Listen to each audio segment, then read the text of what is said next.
Hello guys, आज हम लोग आ चुके हैं यहाँ पे हमारा बायो का लेक्चर लेकर के। ठीक है, क्योंकि केमिस्ट्री के बहुत सारे लेक्चर्स अपलोड हो चुके हैं, लेकिन बच्चों की ये शिकायत आ रही थी कि बायो के बिल्कुल भी लेक्चर्स अपलोड नहीं हो पा रहे हैं, या फिर हो तो रहे हैं लेकिन उस एफिशिएंसी के साथ नहीं हो रहे थे।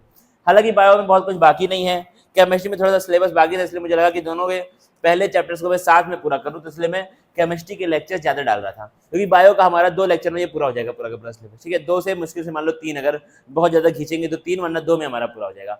आज हम लोग अपना पॉलिनेशन को पूरा ही कर देंगे, जितना एनसीईआरटी में पॉलिनेशन दिया हुआ है उतना मैं आज पूरा कर दूंगा। ठीक है, अब देखना मेरी बात को एक बार समझना बड़े ध्यान से। पॉलिनेशन एक बहुत वास्ट टॉपिक है, ठीक है, बहुत बड़ा टॉपिक है। ठीक है, उसमें अगर हम लोग जेनेटिक्स में जाएं तो बहुत ज्यादा बड़ा टॉपिक है, लेकिन आपकी एनसीईआरटी जो नई वाली एनसीईआरटी उसमें बहुत छोटा सा पार्ट दिया पॉलिनेशन का, तो मैं सिर्फ उतना पढ़ाऊंगा जितना आपके एनसीईआरटी में दिया है, और प्लस जो एक्स्ट्रा इन्फॉर्मेशन आपके नीट एग्जाम में या फिर आपके बोर्ड के एग्जाम में पूछी जा सकती है, वहां तक हम लोग जाएंगे, सिर्फ उतना ही रखेंगे। बहुत ज्यादा डिटेल में पीएचडी करने का मेरा भी मन नहीं है, और ना तुम्हारा मन होगा एक्स्ट्रा पढ़ने का। ठीक है, एक्स्ट्रा क्यों पढ़े जब काम का ही नहीं है, ज्यादा हम क्यों पढ़े जब हमारे काम का ही नहीं है। तो अभी स्टार्ट करते हैं पॉलिनेशन से हम लोग। अब अगर आपको याद है, अगर मैं आपको थोड़ा पीछे लेकर के जाऊं, देखना मेरी बात को, हमने फीमेल गैमेट भी बना लिया है अभी थोड़ी देर पहले, मतलब थोड़े लेक्चर्स पहले, और हमने मेल गैमेट भी बना लिया है। फीमेल गैमेट और मेल गैमेट हमने दोनों बना लिया है। फीमेल गैमेट कहां पर है? फीमेल गैमेटोफाइट में, यानी कि एम्ब्रियो सैक में पड़ा हुआ है। और मेल गैमेट कहां पर है? मेल गैमेटोफाइट में, यानी कि कहां पड़ा हुआ है? पॉलन ग्रेन में पड़ा हुआ है। ये हमको चीजें पता है। ठीक है, अब मुझे करना क्या पड़ेगा? अगर मुझे इन दोनों में फर्टिलाइजेशन कराना है और जाइगोट बनाना है, तो मुझे इस मेल गैमेट को फीमेल के पास लेकर के जाना पड़ेगा। अब देखना मैक्सिमम टाइम क्या होता है, ज्यादातर स्पीसीज में 90% स्पीसीज में क्या होता है कि मेल गैमेट ही फीमेल के पास जाता है, फीमेल मेल के पास नहीं आती है, मेल गैमेट ही फीमेल के पास जाता है। 90% स्पीसीज में ऐसा आपको देखने को मिलता है। यानी कि मेल क्या होता है? मोटाइल होता है, और फीमेल गैमेट क्या होता है? हमारा नॉन मोटाइल होता है ज्यादातर केस में। ठीक है, क्या हुआ? हाँ ठीक है, ठीक है। तो क्या होता है आपका कि मेल गैमेट क्या होता है? मोटाइल होता है, और फीमेल क्या होता है आपका? ज्यादातर नॉन मोटाइल होती है। देखना बड़े ध्यान से। तो ऐसा ही हमारे प्लांट्स में भी है, जो मेल है वो हमारा क्या है? मोटाइल है। मोटाइल मतलब जो मूव करे, जो मूवमेंट शो करे, उसको हम लोग क्या बोलते हैं? मोटाइल बोलते हैं। और फीमेल क्या है हमारा? नॉन मोटाइल है, मतलब वो मूव नहीं करेगा। यानी कि मेल को फीमेल के पास जाना पड़ेगा। अगर मेल को फीमेल के पास जाना है, तो वो स्ट्रक्चर जहां पे मेल प्रेजेंट है उसको फीमेल एम्ब्रियो सैक के पास जाना पड़ेगा, उसको फीमेल वाले स्ट्रक्चर में जाना पड़ेगा। यानी कि मेल गैमेटोफाइट को, जिसको हम लोग एमजी बोल रहे हैं, उसको फीमेल गैमेटोफाइट के पास जाना पड़ेगा। ठीक है, तो जिस प्रोसेस से मेल गैमेटोफाइट फीमेल गैमेटोफाइट के पास जाता है, उसी प्रोसेस को हम लोग क्या बोलते हैं? पॉलिनेशन बोलते हैं। क्या बोलते हैं उसी को हम लोग? पॉलिनेशन बोलते हैं। सिंपल सी बात है। तो क्या है वो प्रोसेस? अब देखना, मैं एक आपको डेफिनेशन ऐसी बता रहा हूं जो आपके बुक्स में नहीं दी होती है, लेकिन काफी ऑब्वियस है। काफी क्या है? ऑब्वियस है, लेकिन बुक्स में नहीं दी होती। क्या? Transfer of male gametophyte near the female gametophyte is known as pollination. Simple है। अब देखना बड़े ध्यान से, मैं तुमको लेके जाता हूं जो तुमने डेफिनेशन बचपन में पढ़ रखी है, ये तो मैंने अभी तुमको पढ़ा दी। अब देखना, जो हम लोग बचपन से पढ़ते हुए आए हैं, हम बचपन से ये पढ़ते हुए आए हैं कि पॉलिनेशन का मतलब होता है transfer of pollen grain from anther to the stigma, इसको हम लोग बोलते हैं पॉलिनेशन। ठीक है, जनरली हम लोग ये पढ़ते हुए आए हैं। ठीक है, 2 मिनट के लिए आप अगर सर को बुलाएंगे तो ठीक है। तो कुछ टेक्निकल प्रॉब्लम बीच में आ गई थी, लेक्चर्स ठीक से रिकॉर्ड नहीं हो पा रहा था। क्यों sir?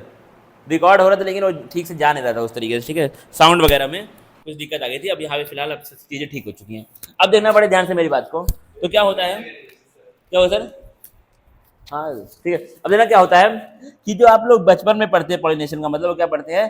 Transfer of pollen grain from anther to the stigma of the flower. ठीक है, उसको हम लोग क्या बोलते हैं? पॉलिनेशन बोलते हैं। अब पॉलन ग्रेन को हम लोग प्यार से क्या बोल सकते हैं? Male gametophyte. ठीक है, और एम्ब्रियो सैक को हम लोग क्या बोल सकते हैं? Female gametophyte. हालांकि मैं तुमको कंफ्यूज नहीं करूंगा, जिन बच्चों को समझ में आना था उनको आ गया होगा, जिनको नहीं आया है उनके लिए तो डेफिनेशन है ही पुरानी वाली। ठीक है, वही पढ़ो जो बचपन से पढ़ रहे हो, रट्टू तोता बन जाओ। देखो क्या लिखा है, ट्रांसफर ऑफ पॉलन ग्रेन मतलब कौन है? Male gametophyte. Pollen grain from, कहां से निकलता है पॉलन ग्रेन? एंथर से निकलता है, एंथर टू द स्टिग्मा। ठीक है, अब ये एंथर और स्टिग्मा दोनों हो सकता है सेमी फ्लावर के हों, या फिर एक ही प्लांट के दो फ्लावर के हो, या फिर अलग अलग प्लांट्स के हों, लेकिन स्पीसीज क्या होनी चाहिए, हमेशा सेम होनी चाहिए। तो लिखा transfer of pollen grain from anther to the stigma is known as pollination. ठीक है, बस तुमको इतना लिखना है। एंथर कहाँ पे, स्टिग्मा कहाँ पे है, वही बेसिस है टाइप्स ऑफ पॉलिनेशन का, इज नोन एज पॉलिनेशन। बस आपको पॉलिनेशन में इतना लिखना है। ठीक है, उतना पढ़ाऊंगा जितना एनसीईआरटी में दिया और जितना तुम्हारे एग्जाम में पूछेगा, एक्स्ट्रा में नहीं जाने वाला हूँ। अब क्या लिखा, टाइप्स ऑफ पॉलिनेशन। अब देखना मेरी बात को बड़े ध्यान से। अब पॉलिनेशन में 3 केस बन सकते, देखना कौन कौन से। पहला क्या है, समझना पहले मेरी बात को। पहला क्या है, पॉलिनेशन का जनरल मतलब क्या है, transfer of pollen from anther to stigma. अब समझना, मान लो जो हमारा फ्लावर है, एक ही फ्लावर के अंदर आपका एंथर भी है और उसी फ्लावर के अंदर स्टिग्मा भी है। ठीक है, जैसे तुम्हारा क्या है, बाइसेक्सुअल फ्लावर, उसमें एक ही में एंथर भी होता है और एक ही में स्टिग्मा भी होता है। तो अगर वैसा फ्लावर है तो उसी फ्लावर के एंथर से उसी फ्लावर के स्टिग्मा में अगर जा रहा है पॉलन ग्रेन, तो उसको तो हम लोग क्या बोलते हैं, ऑटोगैमी बोलते हैं। क्या बोलते हैं उसको हम लोग, ऑटोगैमी बोलते हैं। ठीक है, समझ में बड़े ध्यान से। और अगर मान लो उसी सेम प्लांट में एक आपका मेल फ्लावर है और एक फीमेल फ्लावर है, ठीक है, दोनों क्या है, यूनिसेक्सुअल फ्लावर्स ही हैं, लेकिन एक मेल है और एक क्या है, फीमेल है। अब समझना, मान लो एक ही प्लांट के मेल पार्ट से फीमेल पार्ट में जा रहा है कौन, पॉलन ग्रेन, तो उसको हम लोग क्या बोलेंगे, उसको हम लोग बोलेंगे गिटोनोगैमी। क्या बोलेंगे, गिटोनोगैमी। अब समझना, दो डिफरेंट प्लांट्स हैं, एक में मेल फ्लावर एक में फीमेल फ्लावर। एक प्लांट के मेल फ्लावर से दूसरे प्लांट के फीमेल फ्लावर में जा रहा है, उसको हम लोग क्या बोलेंगे, उसको हम लोग क्या बोलेंगे, जीनोगैमी बोलते हैं। क्या बोलते हैं उसको हम लोग, ठीक है, बहुत लोग बहुत सारी बुक में हो सकता है जीनोगैमी को क्या लिखा रहता है, मैं बता रहा हूँ तुमको, बहुत सारी बुक में एलोगैमी भी लिखा होता है। क्या लिखा होता है, एलोगैमी भी। लेकिन फिलहाल एलोगैमी और जीनोगैमी हम इन दोनों को सेम मान करके चलते हैं, हालांकि सेम होता नहीं है, वहां पर थोड़ा सा डिफरेंस है, वहां पे थोड़ा सा बेसिक डिफरेंस उनमें होता है, लेकिन हम लोग उतना अंदर तक जाते ही नहीं है। ठीक है, अगर कहीं पर एलोगैमी भी लिखा हो तो उसको भी तुम जीनोगैमी ही मान लेना, हालांकि दोनों डिफरेंट हैं, लेकिन आपके लेवल पे आपको उसको दोनों को सेम मान लेना है, तो कोई दिक्कत वाली बात नहीं है। ठीक है, तो हो सकता है कई बार कई बुक्स में या फिर कई आप लोग चार्ट वगैरह देखते हैं यहाँ वहाँ की बुक्स का, तो उसमें जीनोगैमी को वो एलोगैमी भी लिख सकता है, तो परेशान मत होना, दोनों को आपको सेम मान के चलना है। ठीक है, अब देखना, अगर सारा खेल, अब मेरे बात को समझना बड़े ध्यान से, हम लोगों ने 3 टाइप के पॉलिनेशन देख लिए। अब अगर सारा खेल एक ही प्लांट में हो रहा है तो उसको हम लोग क्या बोलते हैं, सेल्फ पॉलिनेशन। और अगर दो डिफरेंट प्लांट्स में हो रहा है एक ही स्पीसीज के, तो उसको हम लोग क्या बोलते हैं, क्रॉस पॉलिनेशन। तो देखो, ठीक है, अब देखना बड़े ध्यान से।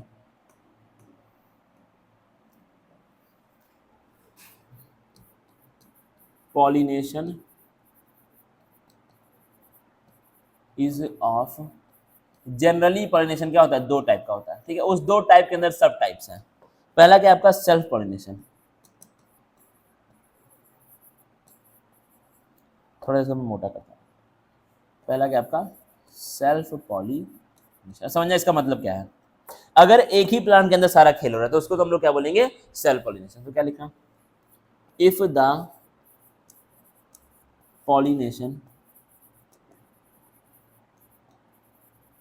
is taking place, if the pollination is taking place within the same plants, within the same plant, अगर पॉलिनेशन एक ही प्लांट के अंदर हो रहा है तो then it is known as self pollination, then it is known as self pollination. अगर एक ही प्लांट के अंदर सारा खेल हो रहा है तो उसको हम लोग क्या बोलते हैं, सेल्फ पॉलिनेशन बोलते हैं। ठीक है, अब समझना बड़े ध्यान से मेरी बात को। अब देखना, सेल्फ पॉलिनेशन के भी टाइप्स हैं, तो यहां मैं क्या लिखूंगा, टाइप्स ऑफ सेल्फ पॉलिनेशन।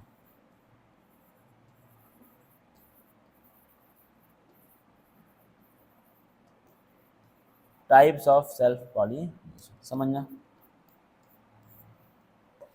पहला क्या है इसके अंदर, इसके अंदर आपका पहला क्या है, ऑटोगैमी। ऑटो मतलब क्या होता है, सेल्फ होता है, मतलब एक ही प्लांट के अंदर, एक ही प्लांट भी नहीं, एक ही फ्लावर के अंदर सारा खेल हो रहा है। ठीक है, तो लिखना, if the pollen grains, pollen grain को पीजी लिख दूं, पेइंग गेस्ट, तो पीजी को रियल में पेइंग गेस्ट ही मान लोगे जब पढ़ोगे नोट्स। तो क्या लिखा, if the pollen grain is getting transferred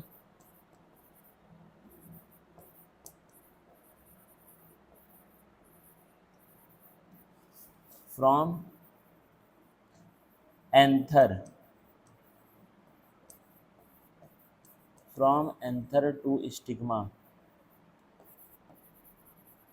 from anther to stigma of same flower. मतलब क्या हुआ, ऑटो का मतलब क्या होता है, सेल्फ होता है, यहाँ से लिख लो भाई, ऑटो का मतलब क्या होता है, सेल्फ होता है, ठीक है। मतलब क्या हुआ, अगर पॉलन ग्रेन ट्रांसफर हो रहा है एंथर से स्टिग्मा के सेम फ्लावर के, तो उसको हम लोग क्या बोलते हैं, ऑटोगैमी। सेकंड देखना, ठीक है, इसको अब आप गिटोनोगैमी बोले, अरे यार ये तो ये लिखा हुआ था सब कुछ, मैंने पहले ही लिख दिया इसको, चलो कोई बात नहीं, ठीक है। अब मैं अभी तुमसे गेस कराऊंगा कि ये कौन सा पॉलिनेशन हो रहा है, ऑटोगैमी। यार शिट भाई मैं क्या करता हूँ, ऑटोगैमी ये लिखा हुआ था, मैंने आपका ये स्लाइड को देखा ही नहीं। अरे देखो ये एग्जाम्पल, एग्जाम्पल आप नोट कर लीजिए, वो तो आपके लिए इंपॉर्टेंट है, ठीक है। ऑटोगैमी का हमने डेफिनेशन देख लिया है, आप एग्जाम्पल्स नोट कर लीजिए, ऑर्किड, पी और वायोला। अब एग्जाम्पल्स बहुत इंपॉर्टेंट है, अब देखना मेरी बात को, पॉलिनेशन में एग्जाम्पल्स बहुत ज़्यादा इंपॉर्टेंट है। अभी पॉलिनेटिंग एजेंट पढ़ेंगे तो पॉलिनेशन पूरे के पूरे टॉपिक में ही एग्जाम्पल्स बहुत ज़्यादा इंपॉर्टेंट है, और बोर्ड एग्जाम में, नीट एग्जाम में एग्जाम्पल से बहुत सारे सवाल आते हैं, तुम प्रीवियस ईयर जाके चेक करना, एग्जाम्पल से बहुत सारे सवाल आते हैं। इसलिए मैं एग्जाम्पल अलग से लिख करके लेके आया हूँ कि मुझसे कोई एग्जाम्पल मिस ना हो जाए, क्योंकि अगर मुझसे एग्जाम्पल मिस हुआ तो तुमसे भी मिस होगा, जा ही नहीं पाओगे तुम, ठीक है। तो इसलिए क्या है, एग्जाम्पल, मैं कुछ एग्जाम्पल एनसीईआरटी के बाहर से भी ले आया हूँ, जिससे क्या हो कि एकदम 0% चांस रहे कि आपसे कोई चीज़ गलती हो जाए या फिर कोई चीज़ आपसे छूट जाए। तो इसलिए मैं एनसीईआरटी के बाहर के भी एग्जाम्पल्स तुम्हारे लिए यहीं पे ले आया हूँ, इसलिए एग्जाम्पल को नोट कर लो फटाफट, ऑटोगैमी का। सेकंड क्या है तुम्हारा, गिटोनोगैमी या फिर जिटोनोगैमी, जो भी तुम बोलो। मतलब क्या देखना, if the pollen grains,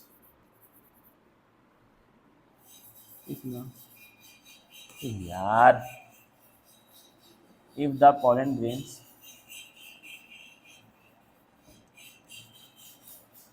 are getting transferred, transferred का मतलब क्या होता है, नहीं पता है क्या, आईसीएससी बोर्ड,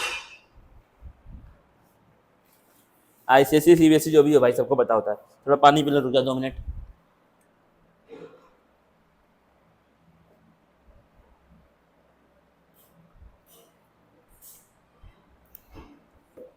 क्या लिखा है, if the pollen grains are getting transferred from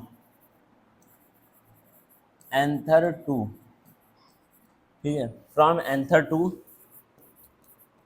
stigma of different flowers, of different flower of the same plant. Different flower तो हैं लेकिन प्लांट क्या है तुम्हारा, सेम है, different flower of the same plant, then it is known as, definition का मैं लिख करके लेके आया था क्या, नहीं नहीं नहीं, ठीक है, क्या लिखा, then it is known as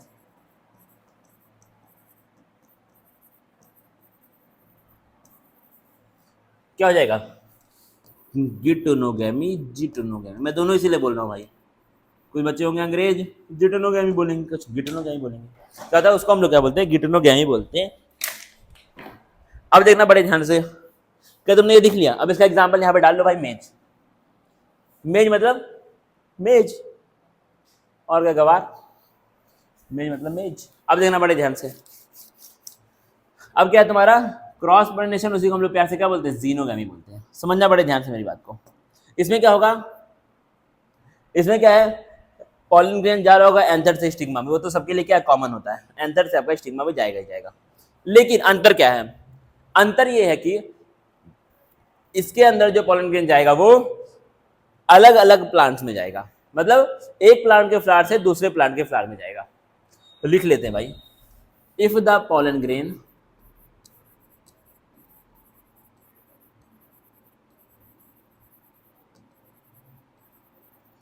are getting transferred, if the pollen grains are getting transferred from anther to stigma of different flowers,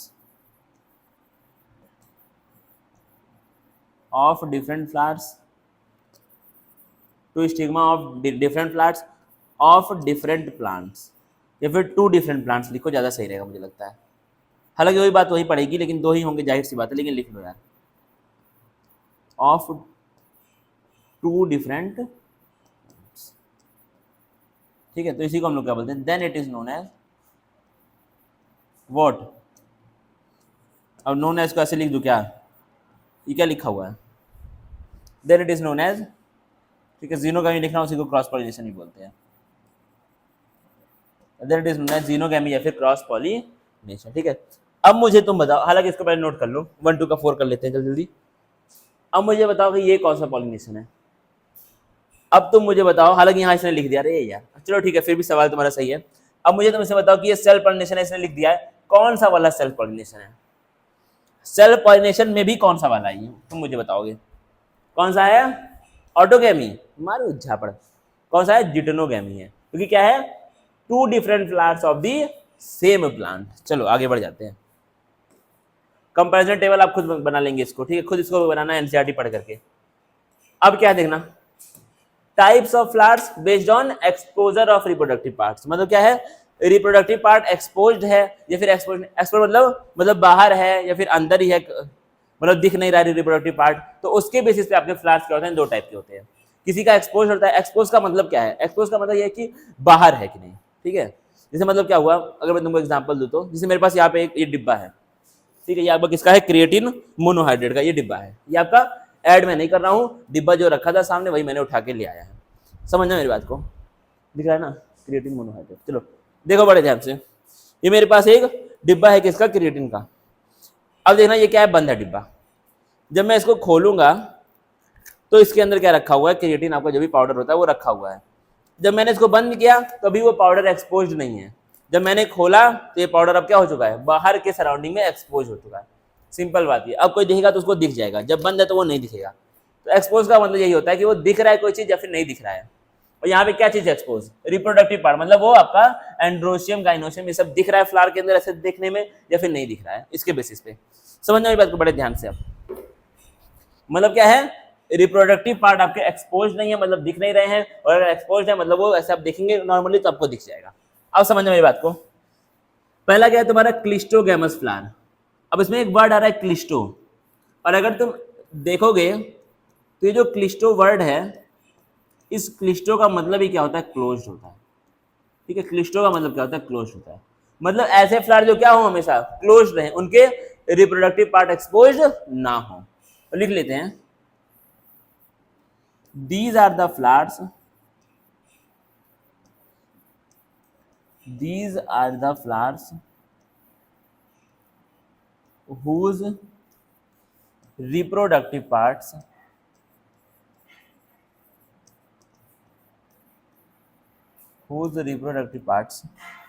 are never exposed, मतलब वो कभी एक्सपोज होते ही नहीं, वो अंदर ही अंदर रहते हैं।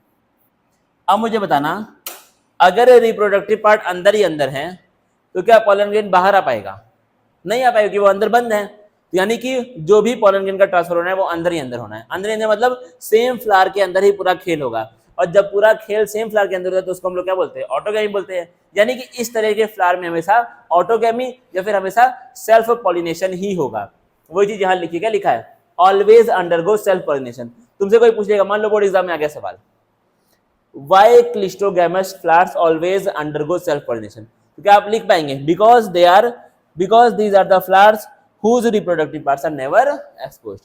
कहीं बाहर दिखेगा ही नहीं तो पॉलन ग्रेन बाहर जा ही नहीं पाएगा, तो हमेशा क्या होगा, सेल्फ पॉलिनेशन। अब वो सब तो ठीक है, सबसे ज्यादा इंपॉर्टेंट क्या है तुम्हारा एग्जाम्पल, वायोला ऑक्जेलिस और कॉमेलिना, याद कर लेना, इंपॉर्टेंट है। अगला क्या है तुम्हारा कैस्मोगैमस फ्लावर, मतलब ये क्या होगा, ओपन है आपका, एक्सपोज है इनका पार्ट्स, उसी का उल्टा लिख लेते हैं, these are the flowers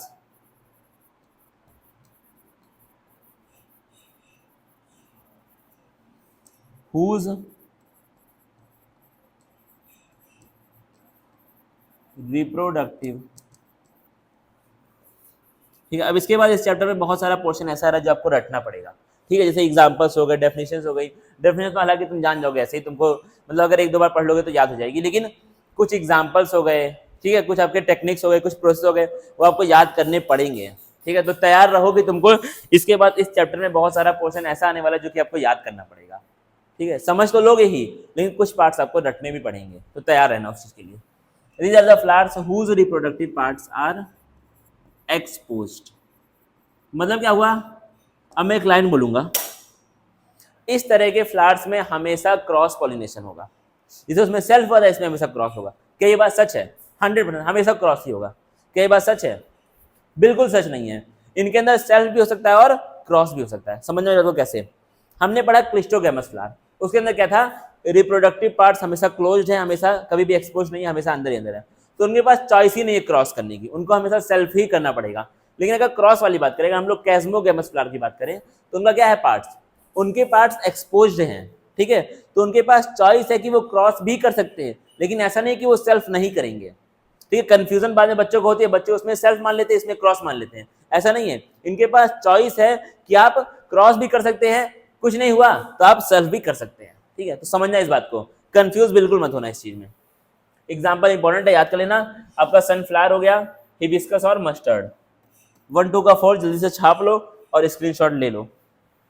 इसको तो हम लोग पढ़ चुके हैं, पिछली क्लास में हम लोग इसको पढ़ चुके हैं। अब समझना पड़े ध्यान से मेरी बात को। क्या लिखा है, एजेंट्स ऑफ पॉलिनेशन, या फिर इन्हीं को हम लोग बोलते हैं पॉलिनेटिंग एजेंट्स। मतलब क्या होगा, एजेंट्स का मतलब ही क्या होता है, जो हेल्प करे, उसी को हम लोग क्या बोलते हैं, एजेंट बोलते हैं। तो यानी कि ऐसे स्पीशीज या फिर ऐसा कुछ भी, ऐसा कोई भी एंटिटी जो किसमें हेल्प कर रहा है, तुम्हारा पॉलिनेशन में हेल्प कर रहा है, उसको हम लोग क्या बोलेंगे, पॉलिनेटिंग एजेंट। लिख लेते हैं भाई डेफिनेशन, ज्यादा क्या ही उसमें घुसना है। Something that helps in the process, something that helps in the process of pollination. कोई भी ऐसी चीज जो पॉलिनेशन के प्रोसेस में हेल्प करे, उसको हम लोग क्या बोलते हैं, pollinating agent. In the process of pollination is known as pollinating agent. उसी को हम लोग क्या बोलते हैं, पॉलिनेटिंग एजेंट बोलते हैं। सिंपल बात हो गई। क्या लिखा है, something that helps in the process of pollination is known as pollinating agent. इसका मतलब क्या है, मालूम झापड़ोगी। अब क्या लिखा है, there are 2 main agents of pollination. 2 main agent होते हैं पॉलिनेशन के, एक आपका होता है एबायोटिक और एक क्या होता है, बायोटिक। अब अगर तुमको एबायोटिक और बायोटिक का मतलब नहीं पता है, खुद को एक थप्पड़ मारो, पहले मैं वेट कर रहा हूँ, मारो एक थप्पड़ खुद को, घींच एक थप्पड़ मारो। 7th 8th क्लास की बुक में दिया हुआ है abiotic components, biotic components, ecosystem, ये सब चैप्टर दिए हुए हैं यार। ये कैसे नहीं पता है आपको, इतना कैसे आप वीक हो सकते हैं। कौन कौन से होते हैं, 2। पहला क्या है तुम्हारा, एबायोटिक कंपोनेंट, लिख लो यार। अगर इतना बेसिक आपको नहीं पता है तो दिक्कत हो जाएगी भाई, ठीक है। जिंदगी में तुम कर क्या रहे थे अभी तक, कुछ तो पढ़ाई की होगी, कभी तो कॉपी किताब खोली होगी, कभी तो क्लास में ध्यान दिया होगा, या फिर 10-15 साल से बिल्कुल एकदम मक्कारी के लेवल पे चढ़ चुके हो। तो क्या होगा, एबायोटिक एजेंट और बायोटिक एजेंट। अब समझना मेरा, पहला क्या है, abiotic agents.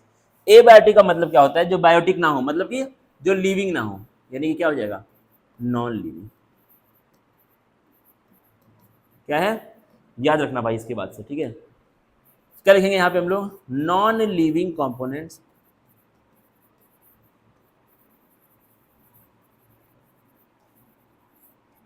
that helps in pollination, that helps in what, that helps in pollination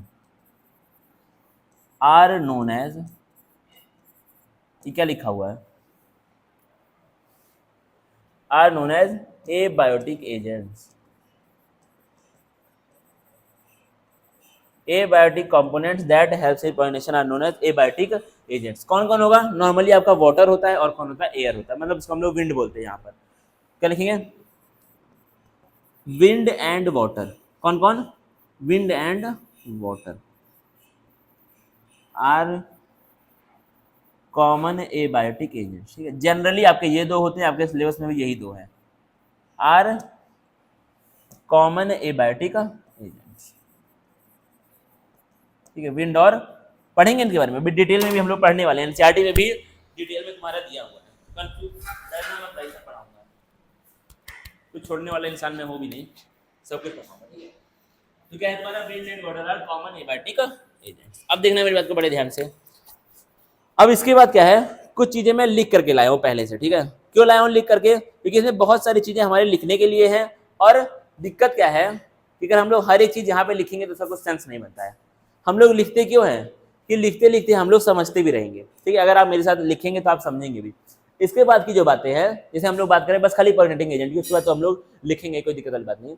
लेकिन बस खाली अगर हम लोग पॉलिनेटिंग एजेंट की बात करें तो वो बातें ऐसी हैं जो कि आपको जो फैक्ट है, जैसे एग्जाम्पल्स है तो वो फैक्ट है कि ऐसा होता ही है, तो वो आपको याद करना पड़ेगा। तो उसको हम लोग लिख करके टाइम वेस्ट नहीं करना चाहूँगा मैं, इसीलिए मैं लाया हूँ उसको लिख करके, ठीक है। तो तुम बताना एक बार, अगर तुमको ये चीज़ सही लगे तो अच्छी बात है, कुछ फैक्ट हम लोग लिख करके भी ला सकते हैं। जबरदस्ती क्यों उस चीज़ों को लिखा जाए, उससे टाइम वेस्ट होगा क्लास का। तो आप मुझे एक बार कमेंट करके बताएंगे क्या ये मेरा आइडिया सही है कि हम लोग फैक्ट्स को लिख करके ला सकते हैं, क्योंकि ऑफलाइन में मैं ऐसा ही करता हूँ, ठीक है। ज़्यादातर 90% चीज़ें हम लोग लिखते हैं क्लास में, लेकिन जो फैक्ट होते हैं उनको मैं लिख करके ले आता हूँ, और जो बच्चे उन लोगों को सही भी फील होता है, उन लोगों को कोई दिक्कत नहीं होती इस चीज़ से, ठीक है। कंफर्टेबल है बच्चे इस चीज़ से। आप भी बताएंगे एक बार कमेंट में कि आपको लगता है कि मैं इसको लिख करके लेके आऊँ तो ज़्यादा अच्छा है, या फिर मैं हर एक चीज़ लिखूँ। वो थोड़ा पागलों वाली बात होगी, लेकिन अगर तुमको लगता है तो तुम्हारे लिए पागल भी बन जाएंगे, क्या ही कर सकते हैं। अब देखना क्या लिखा है तुम्हारा, एनिमोफिली यानी कि पॉलिनेशन बाय एयर। जनरली क्या लिखा है एनसीईआरटी में, इसको विंड करके उसने बोला है, तो तुम एयर और विंड दोनों सेम ही है। अब देखना बड़े ध्यान से, एनिमोफिली का मतलब क्या होता है, पॉलिनेशन बाय एयर। मतलब क्या है, ऐसा पॉलिनेशन जहां पर पॉलिनेटिंग एजेंट कौन है, एयर है।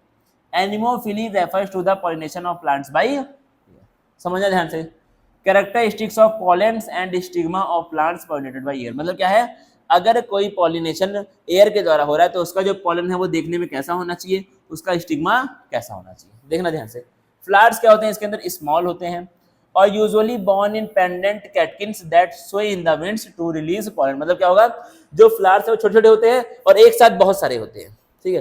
फ्लावर्स क्या छोटे छोटे हैं और एक साथ बहुत सारे फ्लावर्स होते हैं, उसी को हम लोग क्या बोलते हैं, पेंडेंट कैटकिन्स बोलते हैं। जो क्या हो, हवा में एक साथ बहेगा खूब तेज और पॉलन तुम्हारा यहाँ वहाँ फैल जाएगा। इसलिए क्या है, फ्लावर्स एक साथ बहुत सारे होते हैं। अगर एक रहेगा तो बहेगा बहेगा बहेगा, उतना फर्क नहीं पड़ेगा, लेकिन एक साथ बहुत सारे फ्लावर है तो एक साथ विंड आई बहा खत्म। तो वो वाली बात यहाँ पर लिखी हुई है। अब देखना एग्जाम्पल में तुम्हारा मलबरी एंड हेजल। ये हेजल तो बच्चों का नाम भी हो सकता है, हेजल मुझे लगता है बड़ा खूबसूरत नाम है, ठीक है, फीमेल बच्ची का रखने के लिए। अब देखना क्या लिखा है, पॉलन ग्रेन्स कैसे होने चाहिए, बड़ा इंपॉर्टेंट है, हाथ से इसको ऐसे पूरा इधर स्टार मार्क कर लो। ये सब पूछता है कि पॉलिनेशन बाय विंड में कैसा होना चाहिए पॉलन, वाटर में कैसा होना चाहिए पॉलन, इंसेक्ट में, ठीक है, कैसा होना चाहिए पॉलन, तो वो सब आपसे पूछता है एग्जाम में। तो इसलिए पॉलन ग्रेन की कैरेक्टरिस्टिक आपको याद रखनी है हर किसी के लिए।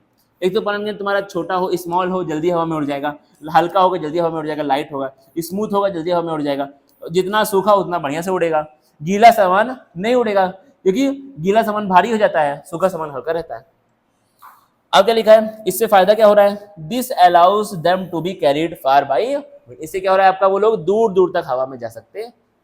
अब देखना एक एग्जांपल इंपॉर्टेंट, मतलब सॉरी ये फैक्ट आपका इंपॉर्टेंट है। In grasses flowers are arranged in inflorescence and during maturity the filament grows long exposing the anthers beyond the floral parts. मतलब क्या हुआ, ग्रासेस में क्या होता है, ग्रास में क्या होता है आपका, जो फ्लावर्स है वो प्रॉपर इन्फ्लोरेसेंस के अंदर ग्रो करते हैं। इन्फ्लोरेसेंस मतलब क्या है कि हर एक पार्ट आपका एक साथ ग्रो कर रहा है, ठीक है। लेकिन जैसे वो मैच्योर होगा, जो फिलामेंट है वो क्या हो जाएगा आपका, मतलब एंथर का जो होता है, जो उसका फिलामेंट होता है वो क्या हो जाएगा, फिलामेंट लेंथ में बढ़ जाएगा और एंथर तुम्हारा ऊपर पहुंच जाएगा। जैसे मान लो, मेरी बात को समझना, ये तुम्हारा पूरा का पूरा फ्लावर है, ठीक है, ये आपका ग्रो कर रहा है फ्लावर, हर एक पार्ट एक साथ तुम्हारा ग्रो कर रहा है। हुआ क्या, जैसे ये मैच्योर हुआ आपका फ्लावर, वैसे क्या होगा, जो एंथर का फिलामेंट है वो एकदम से ग्रो कर जाएगा। पहले ये अंदर ही था, ठीक है, सब कुछ मत देखो तुम, पहले अंदर था सब कुछ। जैसे मैच्योर हुआ, फिलामेंट ग्रो किया, ये ऊपर एंथर है, ग्रो किया, एंथर क्या हो गया, ऊपर एक्सपोज हो गया। एंथर क्या हो गया तुम्हारा, एक्सपोज हो गया। अब हवा आएगी पट से मारेगी, जाएगा पॉलन यहाँ। सिंपल बात ये कहाँ पे होता है, ग्रासेस में। ये आपका स्पेशल एग्जाम्पल है, मैंने स्टार्टिंग में क्या बोला था, इसको एग्जाम्पल बोला था, ये आपका स्पेशल एग्जाम्पल है और इंपॉर्टेंट है। हो सकता है नए वाले एनसीईआरटी में ना दिया हो, क्योंकि नया वाला एनसीईआरटी में उतना देखता नहीं हो नए वाला, क्योंकि उसमें नए वाले में काफ़ी कुछ काट दिया है, तो नए वाले में हो सकता है ये ना दिया हो, लेकिन तुम्हारे लिए इंपॉर्टेंट है, तो इसको साइड में वहीं लिखो, स्पेशल एग्जाम्पल। फिर देना क्या लिखा हुआ है, स्टिग्मा कैसा हो तुम्हारा, फेदरी स्टिग्मा हो और लार्ज हो। लार्ज मतलब जितना बड़ा उतना सारे पॉलन को वो कैच कर पाएगा, फेदरी मतलब उसके अंदर फेदर्स होंगे तो आपका वही फेदर्स में आकर के पॉलन ग्रेन फंसता जाएगा। और एक चीज बड़ी इंपॉर्टेंट है इसके अंदर, पॉलिनेशन बाय एयर में जो ओव्यूल्स हैं वो क्या होते हैं, नंबर में रिड्यूस होते हैं, मतलब कम होते हैं नंबर में। अगला क्या है तुम्हारा, एक इंपॉर्टेंट, ये भी एक स्पेशल एग्जांपल है, देखना कैसा, अगर पॉलेन्स मान लो बहुत भारी हैं, the placement of the flower helps in pollination. मतलब क्या है, अगर आपके पॉलन हैवी हैं तो फ्लावर के पार्ट्स कैसे प्लेस्ड हैं वो आपका पॉलिनेशन में हेल्प कर जाएगा। देखना कैसे, एनसीईआरटी में दिया हुआ है भाई। मेज के अंदर क्या होता है, मेज मतलब जो आपका होता है भुट्टा उट्टा। द मेल फ्लावर्स को हम लोग क्या बोलते हैं, टैसल्स बोलते हैं। दे आर प्रेजेंट टर्मिनली, मतलब क्या है, जो मेल फ्लावर्स हैं उनको हम लोग क्या बोलते हैं, टैसल्स बोलते हैं। और ये आपके बिल्कुल ही टर्मिनल पे ग्रो करते हैं, एकदम आपका एकदम ऊपर ग्रो करते हैं, ठीक है, एकदम कोने में, एकदम टर्मिनल पे ग्रो करेंगे। और फीमेल फ्लावर्स को हम लोग कॉप बोलते हैं। दे आर बॉर्न लेटरली, मतलब ये लोग साइड बाय साइड आपका फीमेल फ्लावर ग्रो करता, जिससे क्या होगा, हवा चलेगी बढ़िया से उड़ जाएगा ये। अरे बाप, सच में उड़ गया, हवा चलेगी अब तो तुम्हारा बढ़िया से उड़ जाएगा, इसको हम लोग टैसल बोलते हैं। यहीं पे तुम्हारा पोलन ग्रेन है। आगे बढ़ो, अब क्या लिखा है, हाइड्रोफिली, इसको हम लोग क्या बोलते हैं, पॉलिनेशन बाई वाटर। समझना बड़े ध्यान से क्या होता है। Hydrophily is the pollination of flowers by water, सही है भाई। अब पॉलन और स्टिग्मा कैसा होना चाहिए इनका, सबसे पहली बात क्या है, कुछ प्लांट्स तो सरफेस पे ग्रो करते हैं, ठीक है, जो सरफेस, जो प्लांट के मतलब जो वाटर के सरफेस पे ग्रो करते हैं प्लांट्स, वो लोग वाटर के द्वारा पॉलिनेट नहीं होते हैं, हालांकि ग्रो करे पानी में ही, लेकिन पानी के द्वारा पॉलिनेशन उनके अंदर नहीं हो रहा है। उनके अंदर क्या हो रहा है, विंड और इंसेक्ट के द्वारा पॉलिनेशन देखने को मिल रहा है। क्या तुम मेरी बात को समझे या फिर नहीं समझ पाए? अब समझना एक बार फिर से। ऐसे प्लांट्स, बहुत सारे प्लांट्स क्या होते हैं, पानी के सरफेस पे ग्रो करते हैं, तो ग्रो तो वो पानी में कर रहे हैं, लेकिन पॉलिनेटिंग एजेंट उनका पानी नहीं होता है, वो लोग इंसेक्ट या फिर विंड के द्वारा पॉलिनेशन शो करते। समझना बात को आगे बढ़ करके। अब क्या है, पानी के अंदर तुम्हारे दो तरह के पॉलिनेशन होते हैं, एक होता है हाइपोहाइड्रोफिली और एक क्या होता है, एपीहाइड्रोफिली। समझना ध्यान देने का मतलब क्या है। हाइपो में क्या होता है, plants are pollinated inside the water as they are submerged, मतलब क्या है, प्लांट्स पानी के अंदर सबमर्ज ही हैं, सबमर्ज मतलब पानी के अंदर ही हैं, और अंदर ही अंदर पॉलिनेशन हो जा रहा है। कैसे देखना, एग्जाम्पल क्या है तुम्हारा, जूस्टेरा और नाजाज। पोलन ग्रेन क्या होता है इनका, लॉन्ग होता है, इलॉन्गेटेड होता है, लंबा होता है, निडल लाइक पोलन ग्रेन होता है। They have mucilaginous covering to prevent sinking, flower तुम्हारा सिंक ना हो इसके लिए उसके बाहर एक म्यूसिलेजिनस कवरिंग प्रेजेंट होती है, सॉरी पोलन। समझना, स्टिग्मा क्या होता है, इस तरह के फ्लावर का बहुत लंबा स्टिग्मा होता है, कोई दिक्कत वाली बात नहीं है। इसके बाद एंडो, कोई बात नहीं। अब देखना बड़े ध्यान से, तुम्हारा ये तो ठीक है, तुम्हारा इसमें कोई दिक्कत नहीं, ये आपको याद रहेगा। अब जो इंपॉर्टेंट है वो ये है, एपीहाइड्रोफिली का केस देखना। एग्जांपल क्या है तुम्हारा, वेलिसनेरिया, फेमस एग्जांपल है, एनसीईआरटी में दिया हुआ है।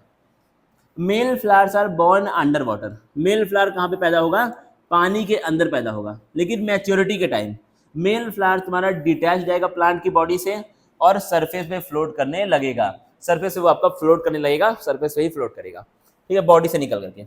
मेल फ्लावर के पास यूजुअली 3 सेपल्स होते हैं और 2 स्टेमन्स होते हैं, बात खत्म हो गई। फीमेल फ्लावर क्या होगा, ये भी अंडर द सरफेस ग्रो करेगा, नीचे ग्रो करेगा। It move to the surface for pollination via elongation of the stalk, मतलब क्या है, जो स्टॉक है वो तुम्हारा इलोंगेट करेगा। देखना ये घूम रहा है कैसे, इसको मैं थोड़ा बड़ा कर सकता हूँ क्या, रुक जा भाई तुमको दिखाता हूँ।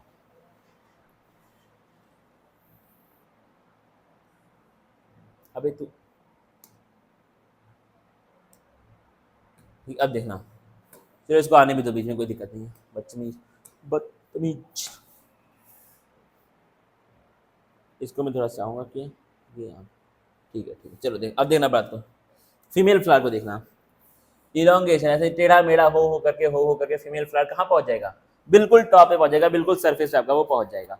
अब देखना ध्यान से, a cup like depression is produced guiding male flowers for pollination, मतलब क्या होगा, जो फीमेल फ्लावर है उसके अंदर एक कप की तरह डिप्रेशन, एक कप की तरह गड्ढा बन जाएगा इस तरह। ये देखना, ये वाला देखो, इसको जो है, ये वाला जो पार्ट है, इसको यहाँ पर डिटेल में बनाया गया है, इसीलिए मैं इसको हटाना चाह रहा हूँ यहाँ से, इसको डिलीट ही कर दे रहा हूँ, जाओ तुम।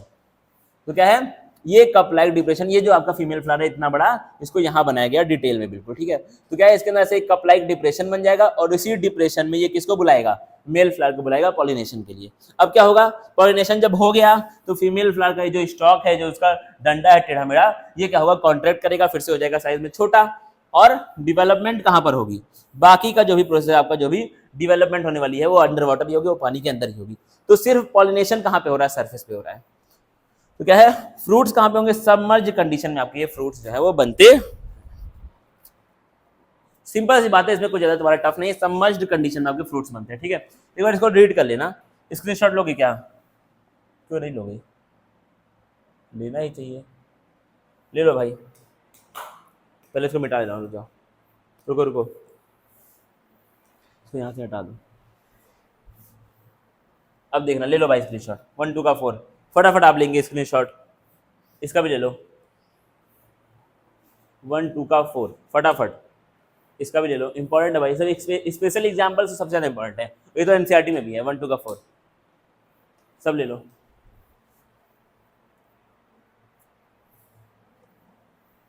वन टू का फटाफट, ये सब तो आपने लिखा ही है। कहाँ तक हमारा हो गया? अब इसका एक हम लोग बाद में पढ़ेंगे, थोड़ा सा मैंने रोका हुआ है बीच में से। अब देखना मैं यहाँ पे कुछ लिख रहा हूँ, बताना तुम पढ़ पाओगे कि नहीं।